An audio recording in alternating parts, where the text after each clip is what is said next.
மத்தேயு எழுதின சுவிசேஷ புஸ்தகம் 5வது அதிகாரம் வாசிக்க கேட்போம். 16வது வசனத்தை நாம் வாசிப்போம். இவ்விதமாய் மனுஷர் உங்கள் நற்கிரியைகளை கண்டு பரலோகத்தில் இருக்கிற உங்கள் பிதாவை மகிமைப்படுத்தும்படி உங்கள் வெளிச்சம் அவர்கள் முன்பாக பிரகாசிக்க கடவது. எல்லாரும் இங்க இருக்கிற எல்லா பிள்ளைகளும் கரங்களை உயர்த்தி சத்தமா ஒரு அல்லேலூயா சொல்லுங்க. இப்ப எல்லாரும் சேர்ந்து வாசிப்போம். நிறுத்தி நிதானமாக இந்த வார்த்தையை வாசிப்போம். இவ்விதமாய் மனுஷர் உங்கள் நற்கிரியைகளை கண்டு பரலோகத்தில் இருக்கிற உங்கள் பிதாவை மகிமைப்படுத்தும்படி உங்கள் வெளிச்சம் அவர்கள் முன்பாக பிரகாசிக்க கடவது. கடந்து வந்திருக்கிறதான தேவனுடைய பிள்ளைகள் ஒவ்வொருவருக்கும் என்னுடைய அன்பின் நல் வாழ்த்துக்களை நான் தெரிவித்துக் கொள்ளுகிறேன். ஆண்டவர் தேவனுடைய பிள்ளைகளிடத்திலே ஒரு தகுதியை வைத்திருக்கிறார், ஒரு எதிர்பார்ப்பை வைத்திருக்கிறார். தேவனுடைய பிள்ளைகள் என்று சொன்னாவே இப்படிப்பட்டவர்களாகத்தான் இருக்க வேண்டும் என்று சொல்லி உலகத்தில் இருக்கிற ஜனங்கள் அறிந்து கொள்ள வேண்டும். நம்மளை சுற்றிலும் வெளியில் இருக்கிறாங்களே நிறைய பேர் ரட்சிக்கப்படாதபடிக்கு நிறைய ஒரு கூட்ட ஜனங்கள் வெளியே நின்று கொண்டு இருக்கிறதுல அந்த ஜனங்கள் எல்லாம் நம்மை பார்த்து அவர்கள் ஒரு ஜட்ஜ்மெண்ட் வச்சிருக்கிறாங்க, ஒரு நியமத்தை வச்சிருக்கிறாங்க. தேவனுடைய பிள்ளைகள் என்றால், கிறிஸ்தவர்கள் என்றால் இவங்க இப்படித்தான் இருப்பாங்க, அப்படிப்பட்டதான ஒரு கண்ணோட்டத்திலே அவர்கள் வாழ்ந்து கொண்டு இருக்கிறாங்க. அப்போ சபைக்குள் இருக்கிற நமக்கு, தேவனை சார்ந்திருக்கிற நமக்கு, தேவனோடு வாழ்கிற நமக்கு தேவனாகிய கர்த்தர் சில தகுதிகளை, சில குவாலிஃபிகேஷனை வைத்திருக்கிறார்.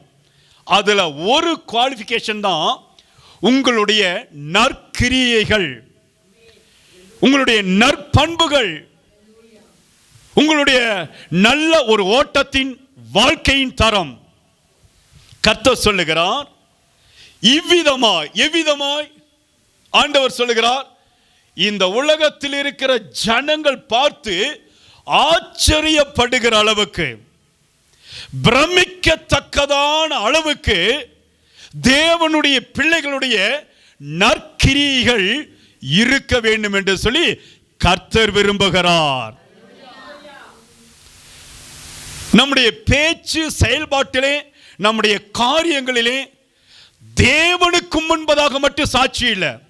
இன்னைக்கு நிறைய பேர் என்ன தவறான ஒரு காரியம், ஆண்டவருக்கு முன்பதாக மட்டும் நம்ம நல்ல பிள்ளையா இருந்தா போதும், ஆண்டவருக்கு காணிக்கை கொடுத்தா போதும், ஆண்டவருக்கு தசமமாக கொடுத்தா போதும், ஆலயத்திற்கு நாம் முன்னணியில் இருந்து முதல் ஆளாக இருந்து எல்லாவற்றையும் செய்தால் போதும் என்று சொல்லி நினைக்கிறோம்.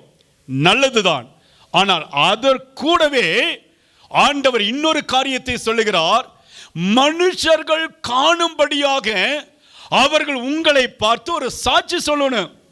இவங்க கிறிஸ்துவ பிள்ளைங்க, இவங்க கிறிஸ்துவ குடும்பம், இவங்களுடைய பேச்சு, இவங்களுடைய நடைகள், இவங்களுடைய வாழ்க்கை ஒரே மாதிரி தான் இருக்குன்னு சொல்லி அவங்க ஆச்சரியப்படுகிற அளவுக்கு உங்களுடைய நற்கிரியைகள், நல்ல பண்புகள் இருக்க வேண்டும் என்று சொல்லி கர்த்தர் விரும்புகிறார், கர்த்தர் சொல்லிக் கொடுக்கிறார். இந்த நல்ல காரியத்தை செய்யும் பொழுது ஒரு ஏழைக்கு இறங்க வேண்டும். கர்த்தர் அதான் சொல்றாரு. ஒரு ஏழை பசியோடு இருக்கிறான், அவர்களுக்கு ஒருவேளை சாப்பாடு வாங்கி கொடுக்கிற அளவுக்கு நம்முடைய இருதயம் நாம் என்ன செய்ய வேண்டும்? உயர்ந்த எண்ணத்தை கொண்டு இருக்க வேண்டும். நம்ம ரோட்டில் போகிறோம், ரோட்டில் போகும்பொழுது ஒரு தர்மம் எடுத்து பிழைக்கிறவங்க, ஐயா அம்மா தாயே எனக்கு ஏதாவது கொடுங்க பசிக்குது, நீங்கள் உங்கள் பர்ஸ் எடுத்து ₹1 எடுத்து போடுறீங்க அல்லது ஒரு ₹5 எடுத்து கொடுக்குறீங்க, அது அவர்களுடைய பசி ஆற்றுமா? அது அவங்களுக்கு தேவையானதா இருக்குமா? எத்தனையோ பேர் கொடுக்கட்டும், நீங்க என்ன கொடுக்கிறீங்க, நீங்க என்ன செய்றீங்க, உங்களுடைய நற்கிரிகள் என்ன? நீங்கள் எந்த அளவினால் அளக்கிறீர்களோ அந்த அளவினால் கர்த்தர் உங்களுக்கும் அளப்பார். அல்லேலூயா, அல்லேலூயா. கொஞ்சமா விதைக்கிறவன் கொஞ்சமா தான் இருக்க முடியும். அதிகமாய் விதைக்கும் பொழுது அதிகமாய் அறுவடை செய்ய முடியும். அப்போ உங்களுடைய நற்கிரிகள் எப்படிப்பட்டதாய் இருக்கணும்? உன்னிடத்தில் இருக்கும் பொழுது உங்களுடைய அயலானை பார்த்து நீங்கள் போய் திரும்பி நாளை வா என்று சொல்லக்கூடாது. இப்பொழுது உங்களிடத்தில் என்ன இருக்கிறதோ அதை நீங்க கொடுத்து பாருங்க. ஏழைக்கு இறங்குகிறவன், சத்தமா சொல்ல, கர்த்தருக்கே கடன் கொடுக்கிறீங்க. அப்ப சில நற்கிரிகளை, ஒருவரை பார்க்கிறீங்க, ஒரு துணி இல்லை, ஆடை இல்லை, கிழிந்து போய் இருக்கிறாங்க, அவங்களுக்கு போட்டுக்கிறதுக்கு ஒண்ணு இல்லை. நீங்க ஒரு ட்ரெஸ் எடுத்து மன மகிழ்ச்சியாய் கொடுத்து பாருங்க. மன மகிழ்ச்சியாய் கொடுத்து பாருங்க. ஒரு ஏழைக்கு உங்களால் முடிந்த மாதத்தில் ஒரு 1000 ரூபாய், ஒரு 2000 ரூபாய் ஒரு ஏழைகளுக்கு கொடுத்து பாருங்க. மிகுந்த ஆசீர்வாதமாய் இருக்கும். அல்லேலூயா. கர்த்தர் சொல்றாரு, இதுதான் உங்களிடத்தில் வெளிச்சமாய் காணப்படுகிற நற்கிரிகள். வெளிச்சம் இங்கிருந்துதான் உதிக்கும் என்று கர்த்தர் சொல்லுகிறார். ஆண்டவர் சொல்றாரு பாருங்க, கீழே மேல வாசிச்சு பாருங்க. 13வது வசனத்தை வாசிங்க.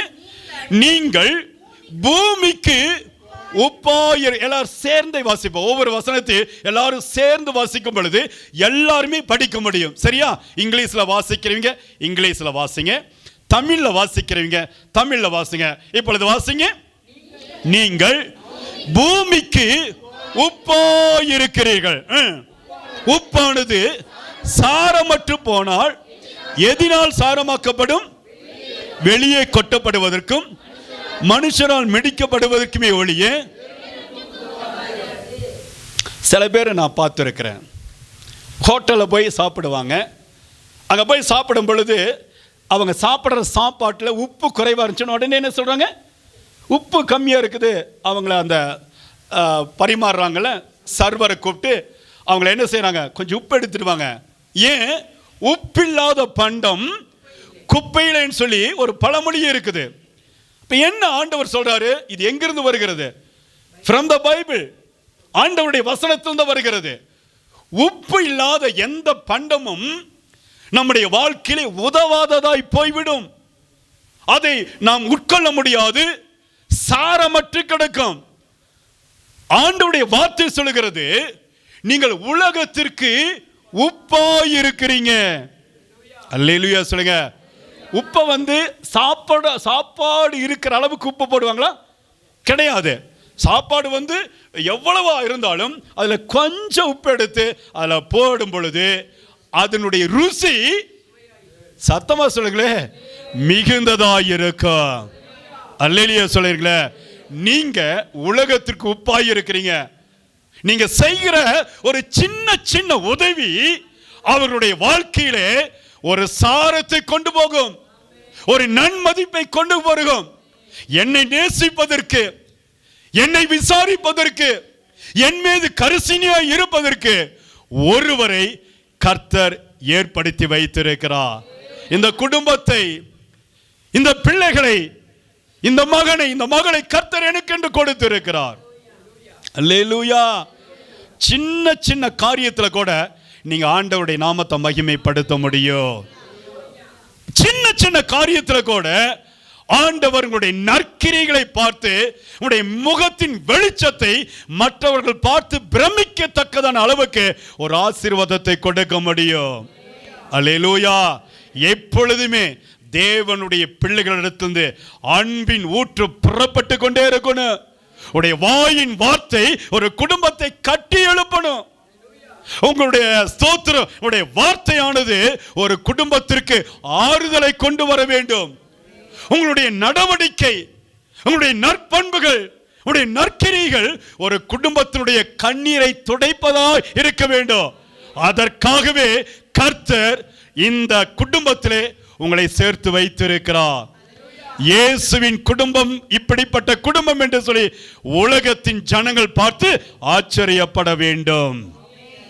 அல்லேலூயா. ஆண்டவர் சொல்றாரு, அது சாரமற்று போனால் வெளியிலே கொட்டப்படும். அப்ப நீங்க உங்களுடைய வாழ்க்கையில கவனிங்க, எந்த ஒரு நற்கிரியும் செய்யாம இருந்தா இந்த நாளிலிருந்து துவங்குங்க. இந்த நாளிலிருந்து உங்க வீட்டுக்கு பக்கத்துல ஒரு யாராவது ஏழை இருக்கிறாங்களா, ஒரு ட்ரெஸ் எடுத்து கொடுங்க. அவங்க ஏதாவது ஒரு கஷ்டத்தில் இருக்கிறாங்களா, எதையாவது ஒன்று செய்யுங்க.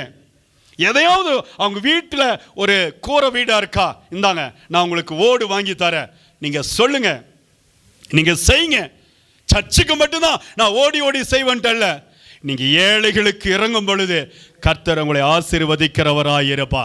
ஒரு வேளை சாப்பாட்டுக்கு அரிசி இருக்குதுங்களா, உங்க வீட்டில் மற்ற மளிகை செலவு இருக்குதா, நீங்க கேட்கணும். அவங்க வாயை திறந்து கேட்க மாட்டாங்க. ஏன்?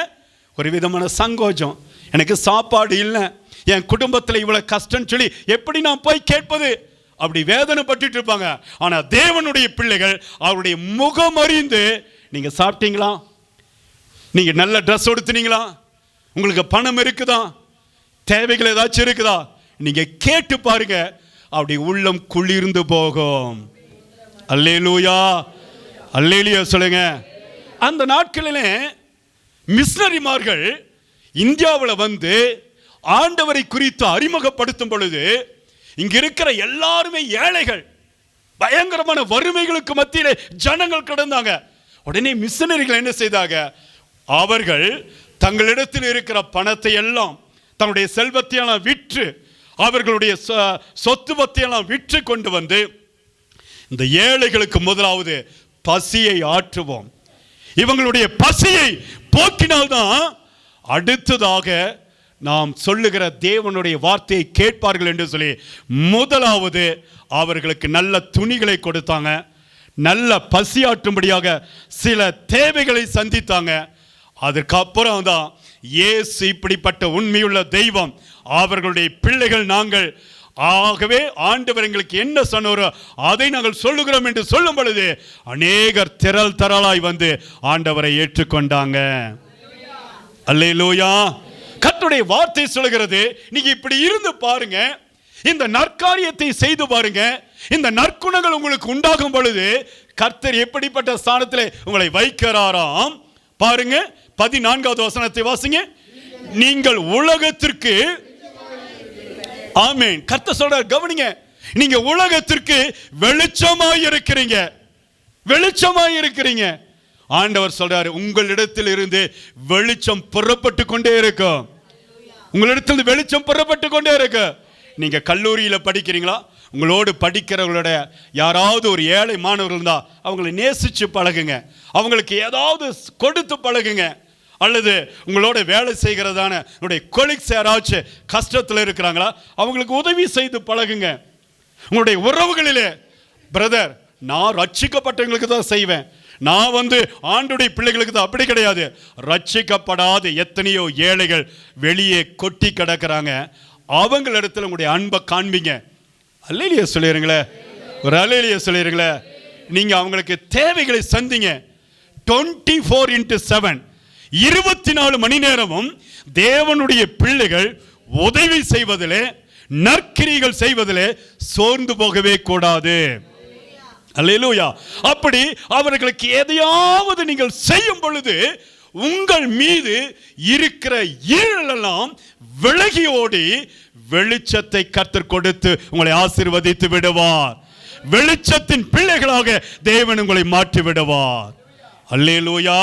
கீழே சொல்றாரு பாருங்க, மலையின் மேல் இருக்கிற பட்டணம், ஒரு ஆமீன் சொல்லிருங்களே, ஒரு அல்லேலூயா சொல்லிருங்களே. மிகப்பெரிய ஒரு சிகரம், தொட்டப்பட்டா சிகரம் நம்முடைய ஊட்டி பட்டணத்தில் நீலகிரியில் இருக்குது. அந்த மலைக்கு மேலே போய் அங்கே போய் நிறைய டூரிஸ்ட் வந்து பார்க்குறாங்க, நிறைய சுற்றுலா பயணிகள் வந்து அந்த இடத்த பார்க்குறாங்க. அங்கிருந்து பார்க்கும் பொழுது எல்லா பட்டணத்தையும் பார்க்க முடிகிறது. அங்கே ஒரு வீடு இருந்துச்சுன்னா, அங்கே ஒரு கோபுரம் இருந்துச்சுன்னா எந்த அளவுக்கு எல்லாரும் பார்க்க முடிகிறதோ அதே போலதான் நீங்கள் மலைகளின் மேல் இருக்கிற பட்டணத்தை போல, கரங்களை உயர்த்தி நல்ல ஒரு அலையிலே சொல்லுங்க, மலைகளின் மேல் இருக்கிற பட்டணத்தை போல உங்களுடைய ஆசீர்வாதம் தேவன் கொடுத்து கொண்டே இருப்பார்.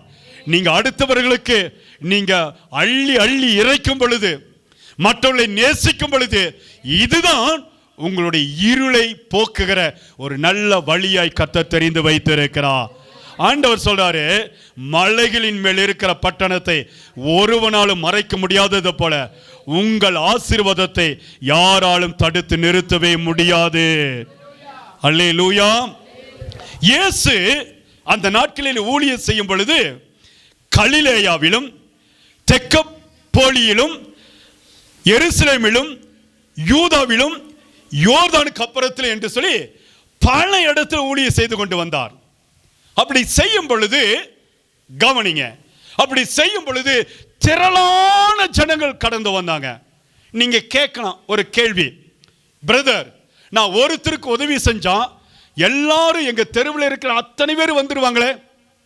கவனிங்க, நீங்க ஒருவருக்கு உதவி செய்யும் பொழுது உங்களிடத்தில் என்ன தேவைகள் சந்திக்கப்பட்டதோ அதே 50 பேர் வந்து நிற்கும் பொழுது 50 பேருக்கு கொடுக்கிற அளவுக்கு கர்த்தர் உங்களுடைய எல்லைகளை விரிவுபடுத்தி வைத்துக் கொண்டே இருப்பார். அல்லேலூயா சொல்லிருங்களேன், அல்லேலூயா சொல்லிருங்களேன். கொடுக்கிறது அவ்வளவு இன்பம், வாங்குவதை காட்டிலும் கொடுப்பதிலே அவ்வளவு சந்தோஷம் அடங்கி இருக்கிறது. அதனால்தான் கர்த்தருடைய பிள்ளைகள் இன்றைக்கு மகிழ்ச்சியா இருக்கிறாங்க. ஒவ்வொரு வருஷமும் பல நூற்றுக்கணக்கான ஏழைகளுக்கு நம்முடைய ஊழியத்தில் தான் நம்ம உதவி செய்து கொண்டே இருக்கிறோம். ஆமென், அல்லேலூயா. பல நேரத்தில் நீங்களாம் கொடுக்கிற அந்த வார்த்தைகளை, அந்த நன்மைகளை பெற்றுக்கொண்டு அதை எல்லாருக்கும் கொண்டே சேர்க்கும் பொழுது அநேகருடைய கண்ணீர் துடைக்கப்படுகிறது, அநேகருடைய வேதனைகள் மாற்றப்படுகிறது, அநேகருடைய துக்கத்தை உங்களை கொண்டும் தேவன் என்னை கொண்டு கர்த்தர் மாற்றிக்கொண்டே இருக்கிறார். அல்லேலூயா. இந்த தகப்பன் அவர் நன்மை செய்கிறவராய் நம் நடுவில் நின்று கொண்டே இருக்கிறார். அவர் ஒரு நாள் வாக்கு மாறாத தேவன். இதுதான் உங்களுடைய வெளிச்சம்.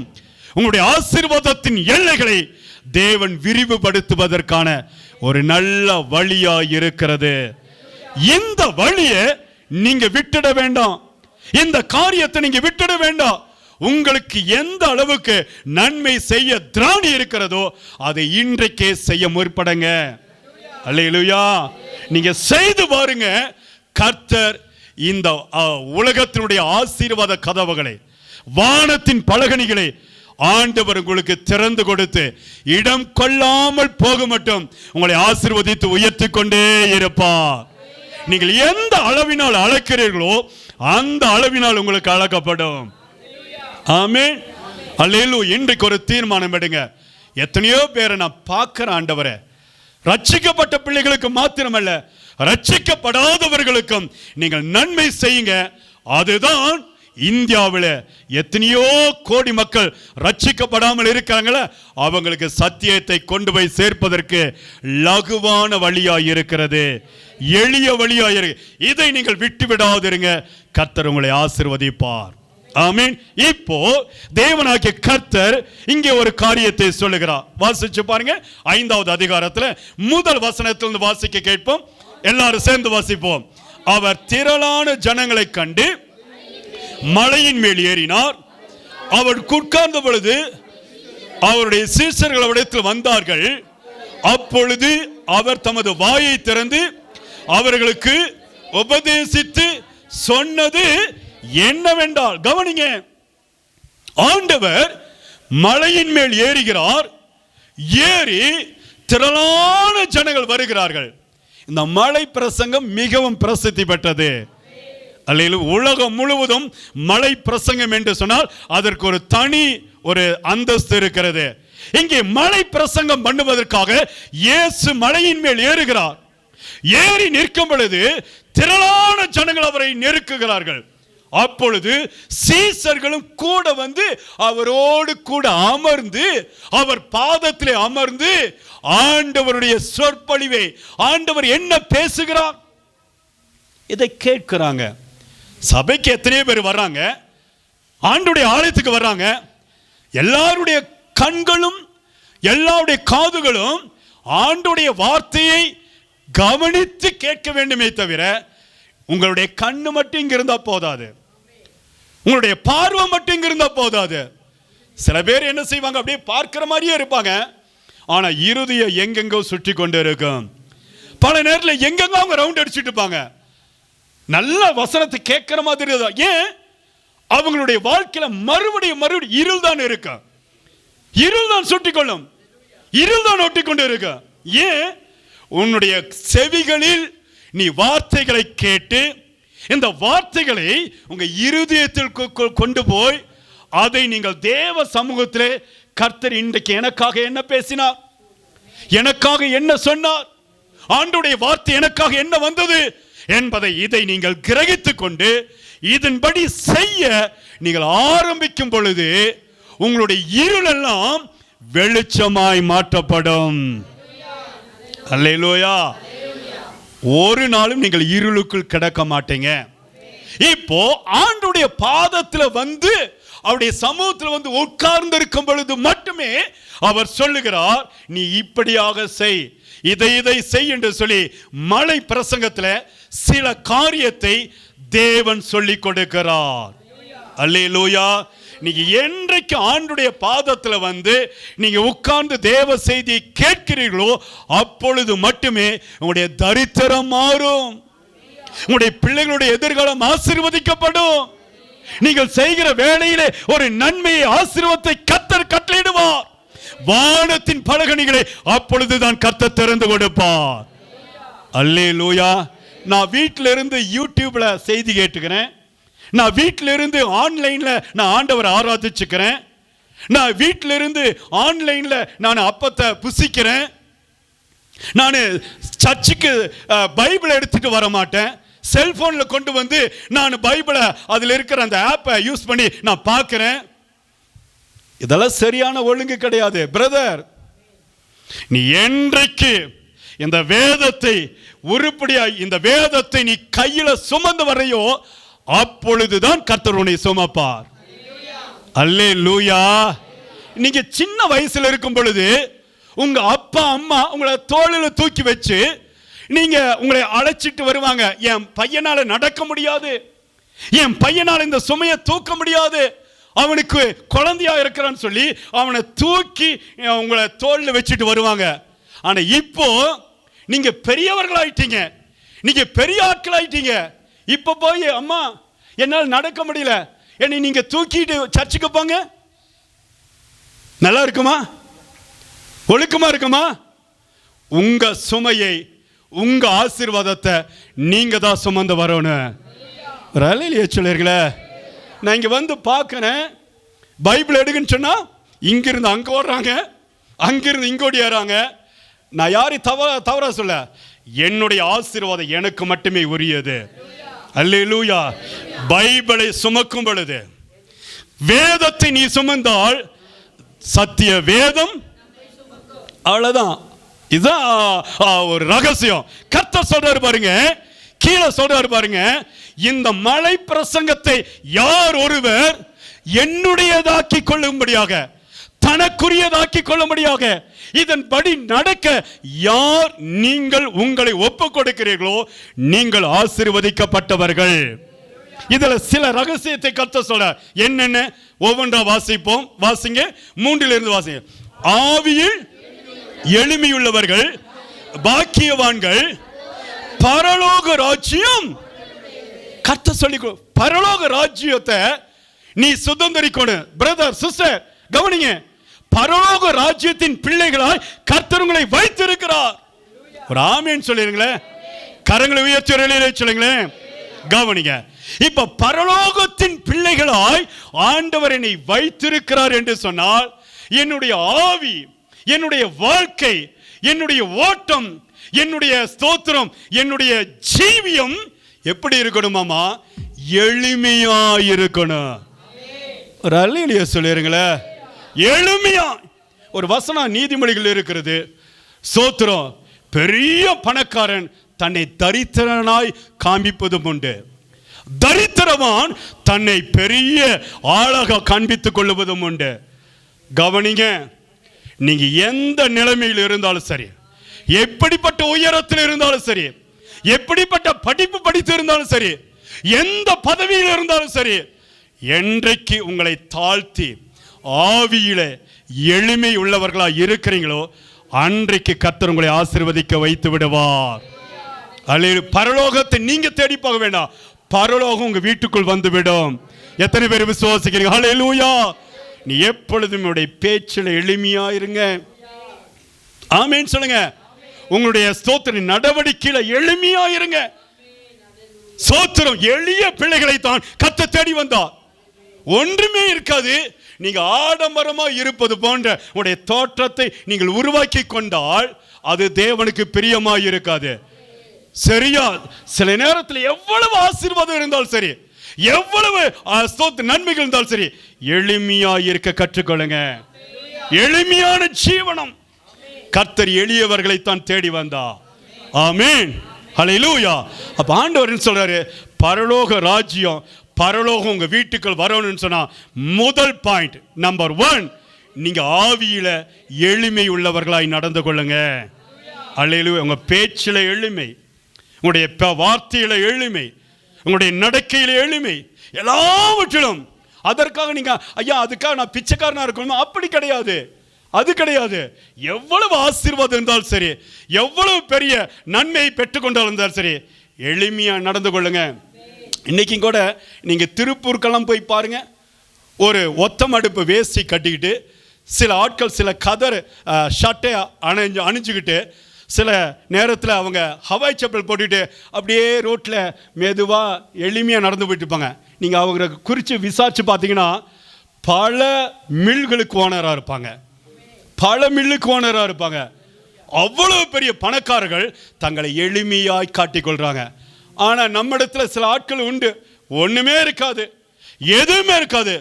அவங்களுடைய பேச்சு, அவங்களுடைய நடை உடை பாவனை, அவங்களுடைய ஸ்தோத்திர தோரணியில பார்த்தா பெரிய கோடீஸ்வரர்கள் தோற்று போயிடணும். எப்படி ஆண்டவர் நம்மை ஆசீர்வதிப்பார்? கவனிங்க. ஆவியில எளிமையா இருக்க கற்றுக்கொள். ஆமீன் சொல்லுங்க. ஆவியில எளிமை. அடுத்தது கர்த்தர் சொல்றாரு, 2வது வசனம், அடுத்த வசனத்தை வாசிங்க. துயரப்படுகிறவர்கள் பாக்கியவான்கள், அவர்கள் ஆறுதல் அடைவார்கள். கர்த்தர் சொல்றாரு. அப்ப துயரப்படுகிறதான சூழ்நிலை இன்னைக்கு எல்லாருக்கும் வருது.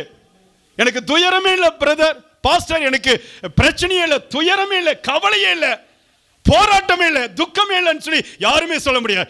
எல்லாருக்கும் அவர்களுடைய ஓட்டத்திற்கு தகுந்த சில பாடுகள், பிரச்சனைகள் இருந்து கொண்டுதான் இருக்கிறது.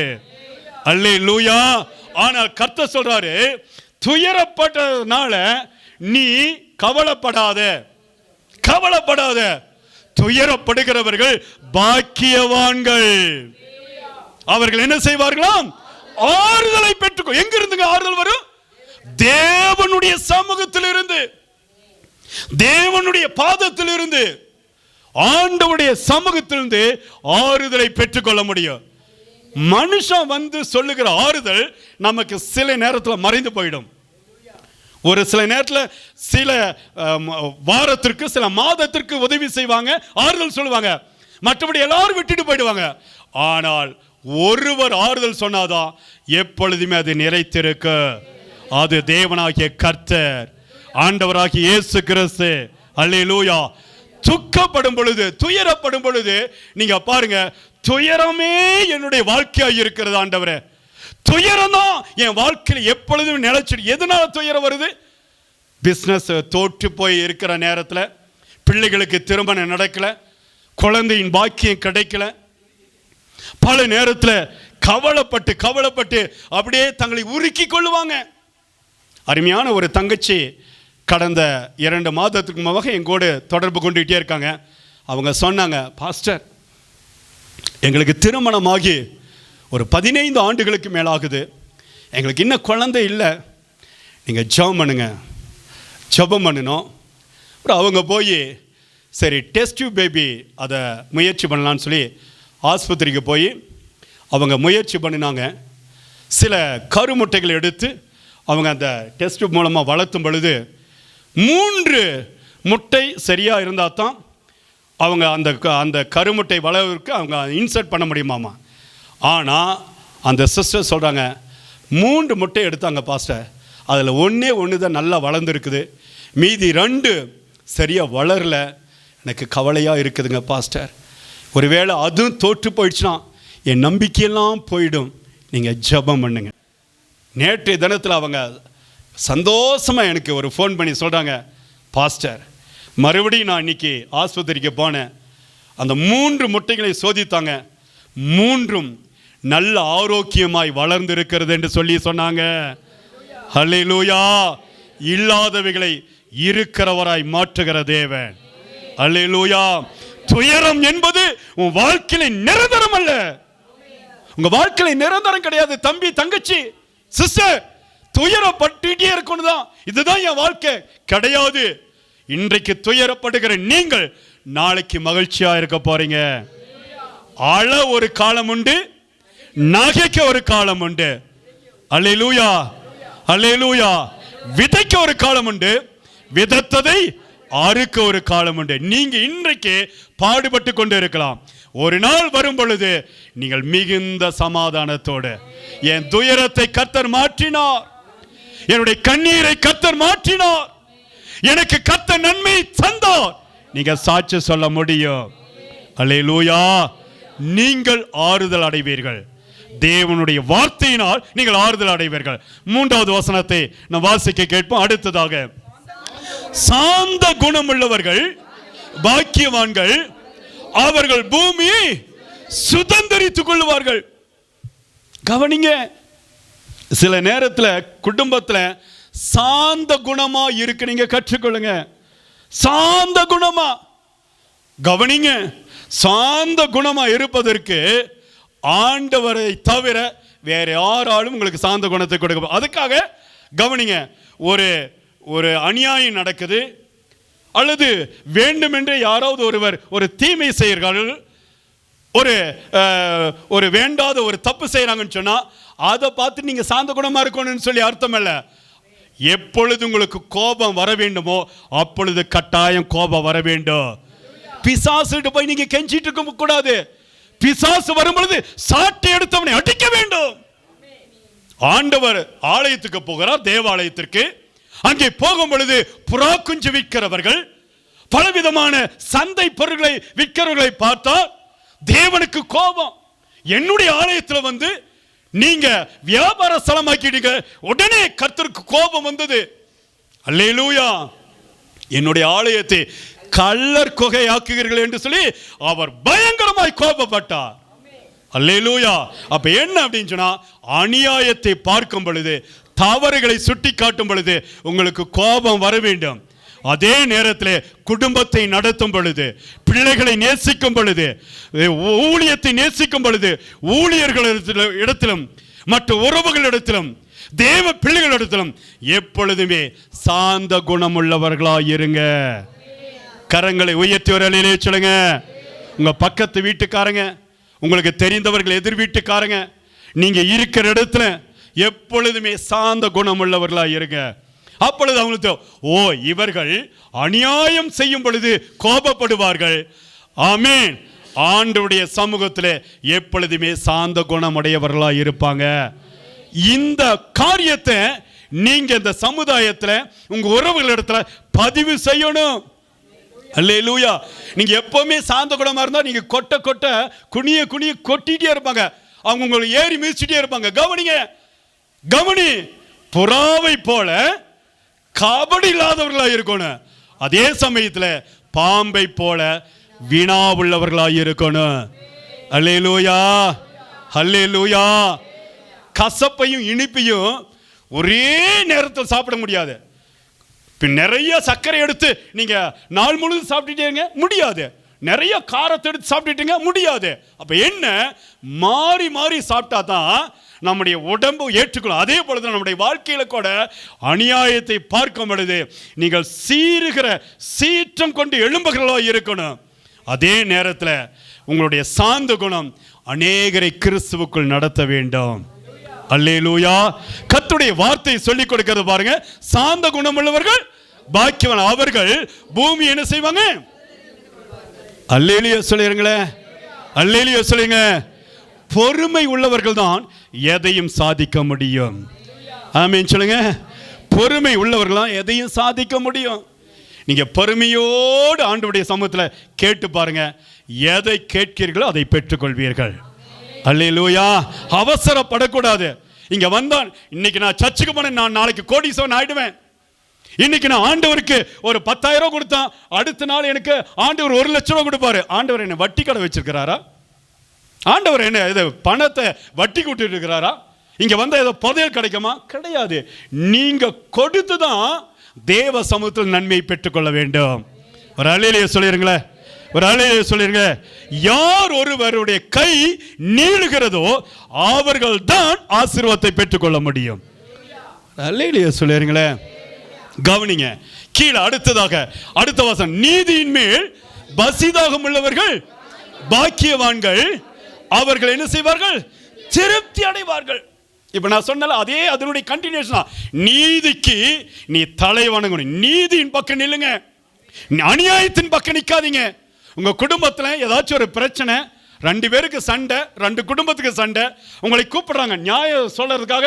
நீங்க ஒரு நல்ல ஆளு, நீங்க சரியா நியாயத்தை சொல்லுவீங்க, நீங்க உங்களிடத்திலிருந்து ஒரு நல்ல வார்த்தை வருன்னு சொல்லி உங்களை சில பேர் நியாயத்துக்கு கூப்பிட்டா நீங்க ஒரு தலை பக்கமா நீங்க சாஞ்சிடக்கூடாது, ஒருத்தருக்கு ஆதரவா நீங்க நின்றக்கூடாது.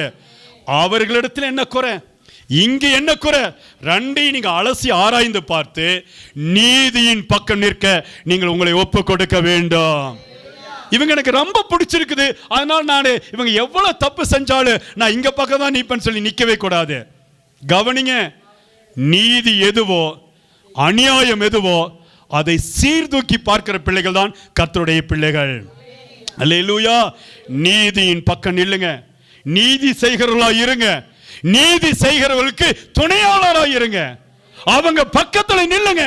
ஆண்டவருடைய வசனம் அது வாசிங்க, அந்த வசனத்தை தொடர்ச்சி.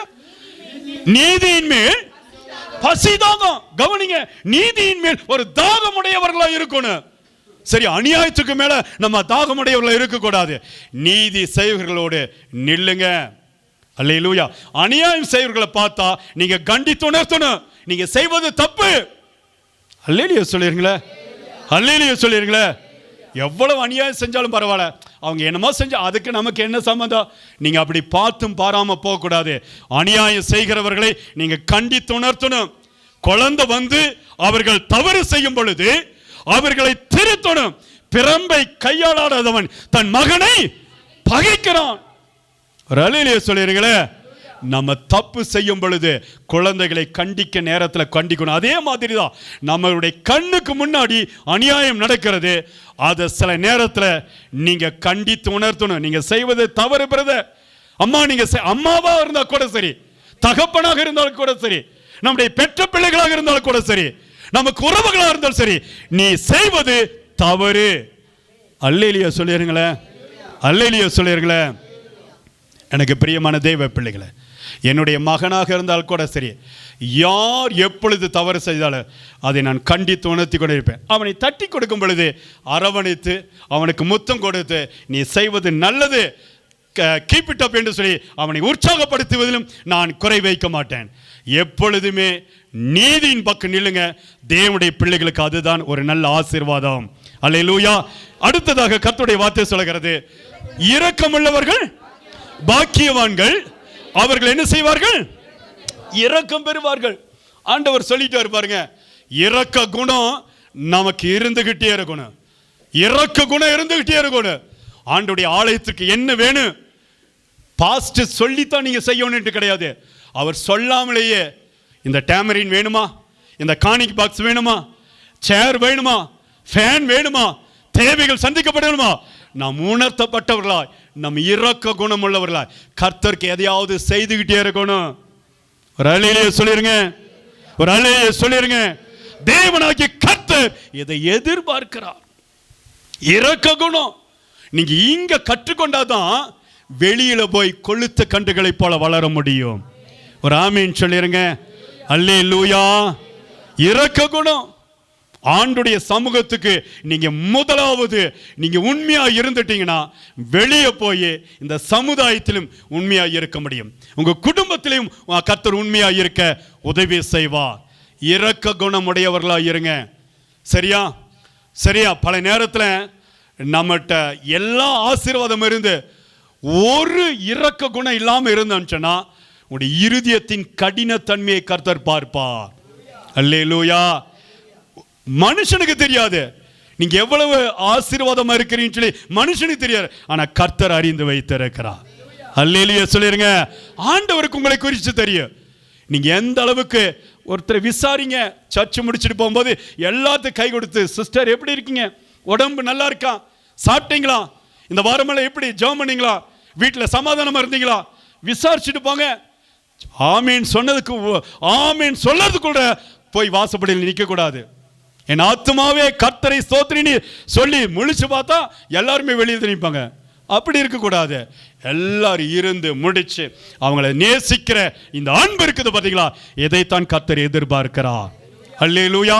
கீழே அடுத்த வசனத்தை வாசிங்க. இருதயத்தில் சுத்தமுள்ளவர்கள் பாக்கியவான்கள், அவர்கள் என்ன செய்வார்கள், தேவனை தரிசி. இருதயத்தில் கசப்பு வச்சுக்கிட்டே இருக்கக்கூடாதுங்க. என்னை பாருங்க, நல்லா இந்த அளவுக்கு ஆண்டவர் நம்முடைய ஊழியத்தை வளர்த்துக்கலாம். என் இருதயத்தில் கசப்பே கிடையாது. நான் கண்டிக்க வேண்டியனால் கண்டிப்பேன், அதான் என்னுடைய பழக்கம். ஆமீன்.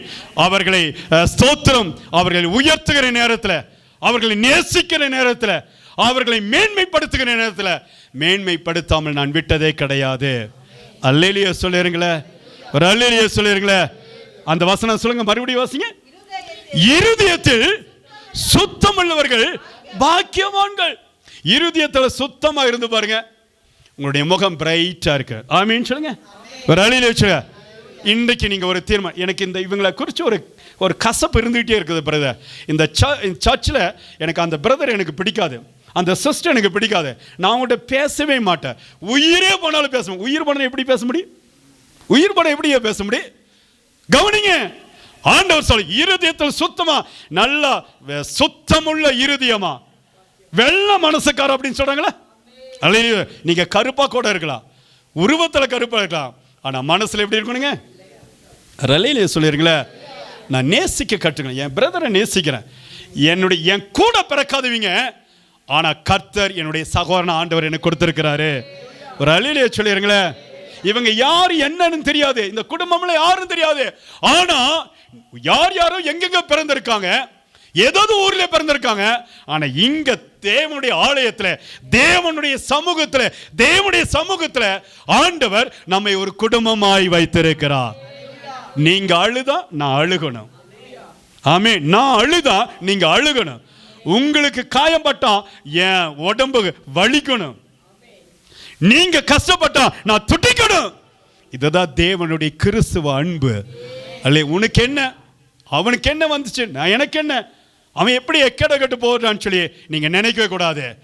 ஒருவர் கஷ்டப்படும் பொழுது, கவலைப்படும் பொழுது உங்களிடத்திற்கு எதையாவது கொடுத்து அவளை தாங்கி பிடித்து பாருங்க, ஆண்டவர் உங்களுடைய இருளை வெளிச்சமாய் மாற்றி விடுவார்.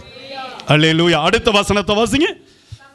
சமாதானம் பண்ணுகிறவர்கள் பாக்கியவான்கள், அவர்கள் தேவனுடைய புத்திரர் எனப்படுவார்கள். சமாதானம் பண்ணணும்.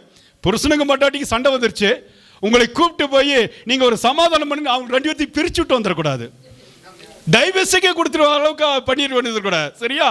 இவங்களுடைய நியாயத்தையும் அவங்களுடைய நியாயத்தையும் கணவன் மனைவியில் சில காரியத்தை சொல்லி அட்ஜஸ்ட் பண்ணி போங்கம்மா, இதுதான் வாழ்க்கை. சில நேரத்தில் விட்டு கொடுக்கணும், சரியா, தட்டி கொடுக்கணும், கண்டித்துணர்த்தணும், இப்படி எல்லாம் சொல்லி சமாதானம் பண்ணுங்க.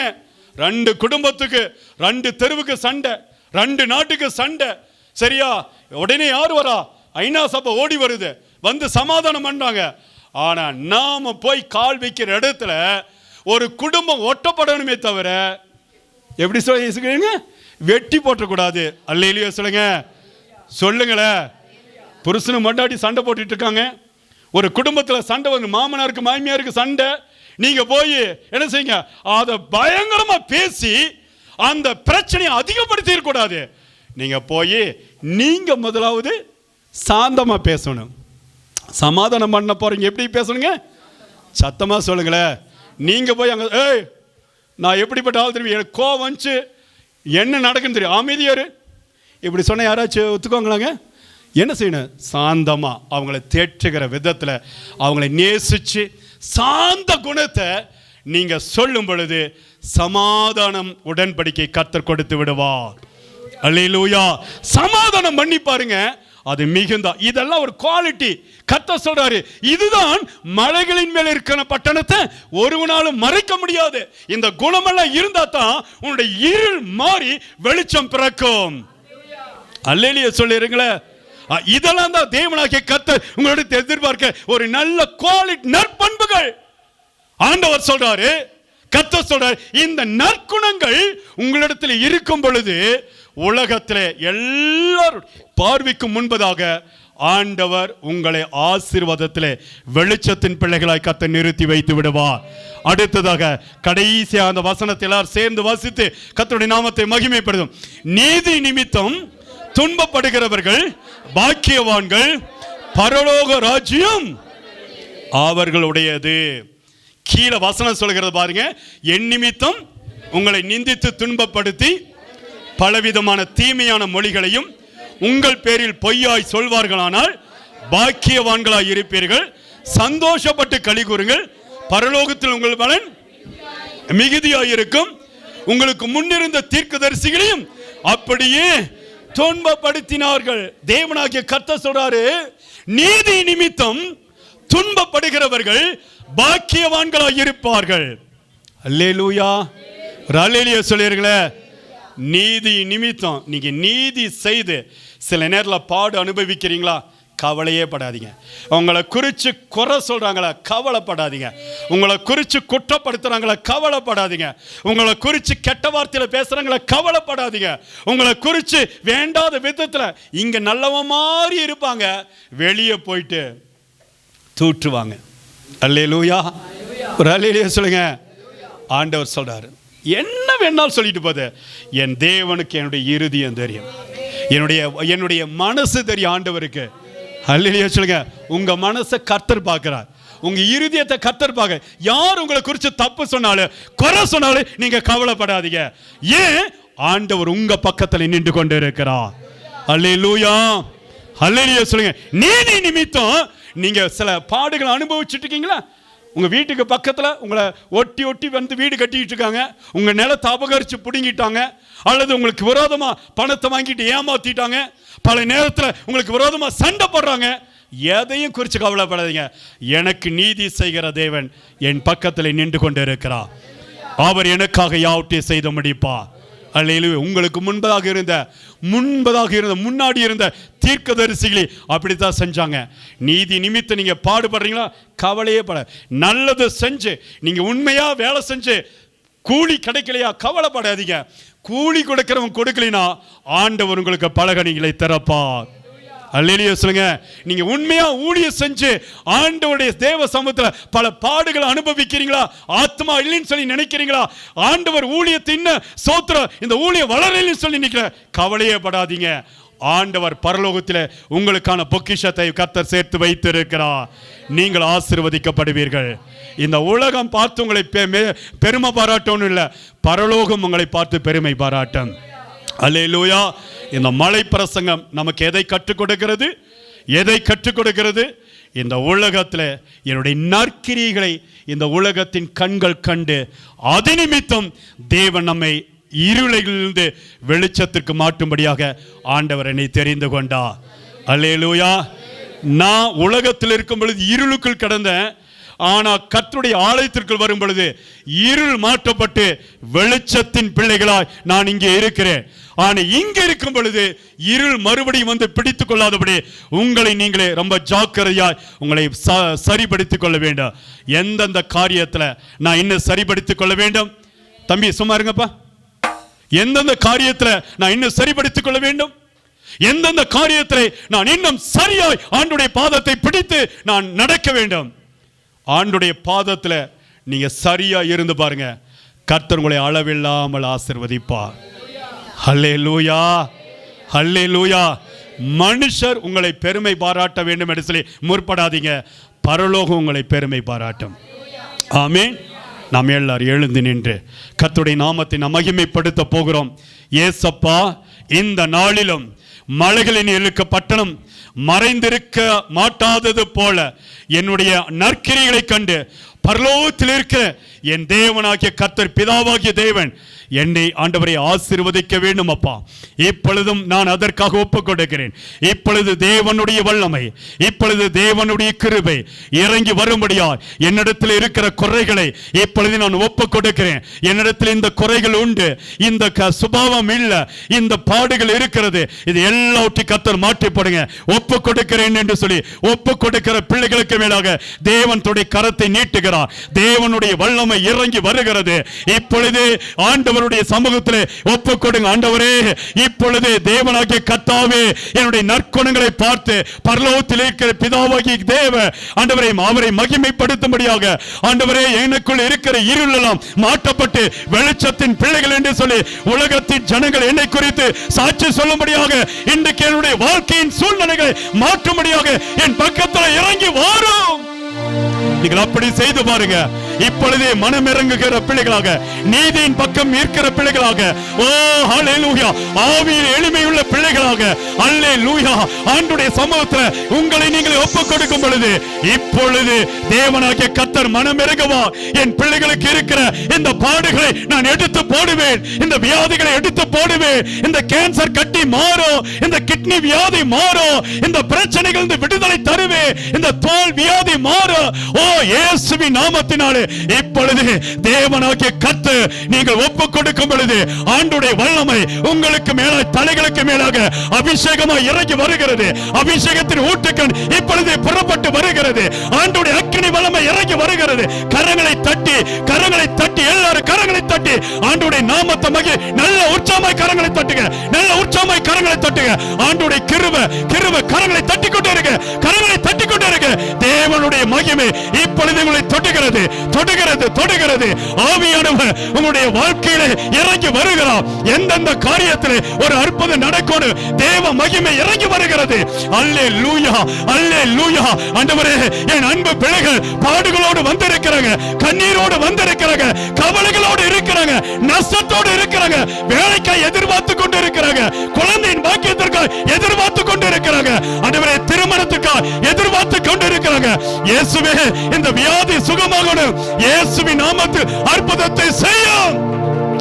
நரம்பு பலவீனங்களை கர்த்தர் மாற்றுகிறார். உடைய நடக்க முடியாத கால்களுக்கு கர்த்தர் புதிய பலனை கொடுக்கிறார்.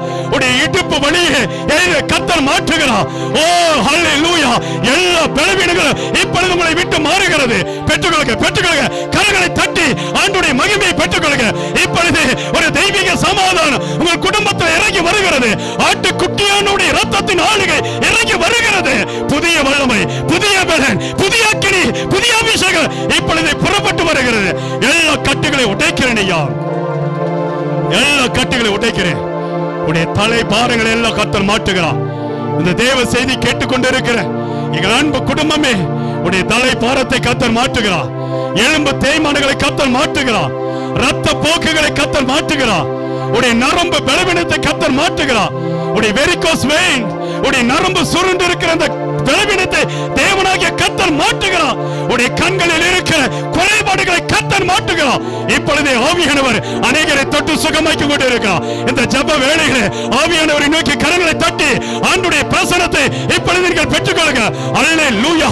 ஓ இப்பொழுது உடைய இருதயத்தின் வலி மாறுகிறது, இருதயத்தின் வலி மாறுகிறது, ரத்த சோகைகள் இப்பொழுது மாறுகிறது. அல்லேலூயா. எல்லா சைனஸ் பிரச்சனைகள் இப்பொழுது கர்த்தர் மாற்றுகிறார். அல்லேலூயா. எல்லா கட்டுகளை இப்பொழுது உடைக்கிறார். எல்லா பிள்ளைசுடைய கட்டுகள் உடைந்து போகிறது. உன் குடும்பத்துக்கு விரோதமாக எல்லா கிரியை செய்கிற பொல்லாத ஆவிகள் இப்பொழுது வெளியேறுகிறது. சுகமளிக்கிற வல்லமை கர்த்தர் கொடுக்கிறார்.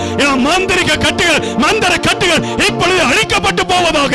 ஆண்டவரே, பயத்தோடு இருக்கிற என் அன்பு பிள்ளைகளுக்கு ஒரு அற்புதத்தை கர்த்தர் செய்வீராக.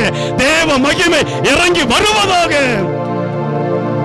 ஆவியானவர் சொல்லுகிறார், நீ எதிர்பார்க்க கூடாத, எதிர்பார்க்க முடியாத அளவுக்கு ஒரு ஆசீர்வாதத்தின் கதவுகளை நான் உனக்காய் திறக்க போகிறேன். நான் உனக்காய் திறக்க போகிறேன். நான் உனக்காய் திறக்க போகிறேன். நான் உனக்காய் திறக்க போகிறேன். அந்த அபிஷேகத்தின் ஆற்றுக்கு ஊற்றுகண்ணி கர்த்தர் இப்பொழுது கொடுக்கிறார். அபிஷேகத்தின் வல்லமை இறக்கி வருகிறது.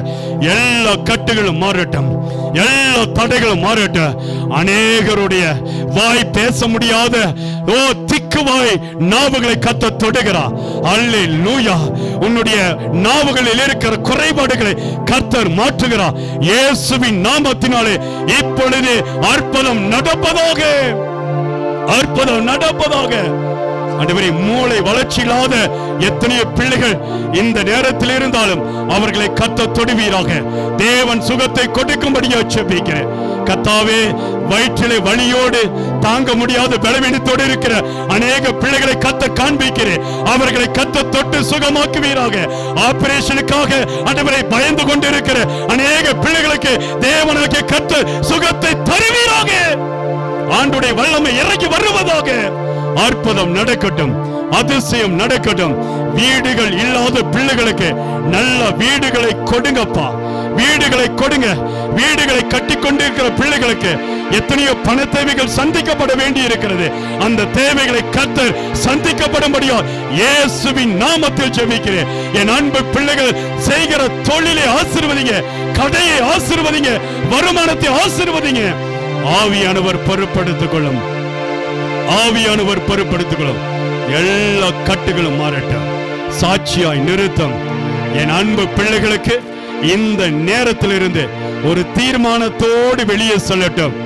உங்களுடைய நற்கிரிகளை கண்டு தேவனாகிய கர்த்தர், பரலோகத்தில் இருக்கிற உங்கள் பிதா, அவர் ஆச்சரியப்படுகிற அளவுக்கு அவருடைய மகிமை உங்களிடத்தில் தங்கி இருக்கும்படியாக உலகத்தின் கண்களுக்கு முன்பதாக நீங்கள் சாட்சியுள்ள பிள்ளைகளாய் நிற்க இன்றைக்கு ஒரு தீர்மானத்தோடு கடந்து போங்க. கர்த்தர் உங்களை ஆசீர்வதிப்பார். ஆவியானவரே, நீங்க பொறுப்படுத்திக் கொள்ளும். கிருபை பாராட்டும், தடைகளை மாற்றும், நன்மையும் கிருபையை தொடரட்டும். அப்பத்தின் தண்ணீரை ஆசீர்வதி. இந்த தேவ செய்தி கேட்டுக்கொண்டிருந்த என் அன்பு பிள்ளைகளுக்கு ஒரு அற்புதத்தை செய்யும். கர்த்தாவே, இன்றைக்கு அநேகர் விடுதலையாக்கி இருக்கிறீர், அதற்காக நன்றி. நீங்க பொறுப்படுத்திக் கொள்ளும், கிருபை பாராட்டும், ஆசீர்வதியும். இயேசுவின் நாமத்தில் ஜெபிக்கிறேன் எங்கள் ஜீவனுள்ள நல்ல பிதாவே. ஆமென், ஆமென், ஆமென். அல்லேலூயா. நல்ல கரங்களை உயர்த்தி சொல்லுங்க. கர்த்தர் உங்களோட இருக்கு. நீங்கள் எதிர்பார்க்கிற நல்ல முடிவை தேவன் கொடுக்க. வேலைக்காக நீங்க முயற்சிக்கிறீங்களா? நல்ல வேலையை கொடுப்பார். குழந்தையின் பாக்கியத்தை தருவார். நல்ல வீடுகளை கட்டி கொடுப்பார். நீங்கள் நல்ல சுதந்திரமாய் வெளிநாடு செல்லுவீர்கள். உங்களுடைய ஸ்தோத்திர பிள்ளைகள் இந்த பூமியிலே உயர்த்தப்பட்டு இருப்பாங்க. நல்ல எதிர்கால வாழ்க்கை துணையை கர்த்தர் கொடுப்பார். நல்ல படிப்பின் ஞானத்தை கொடுப்பார். நல்ல ஊழியத்தின் எல்லைகளை கர்த்தர் விரிவாக்கி தருவார்.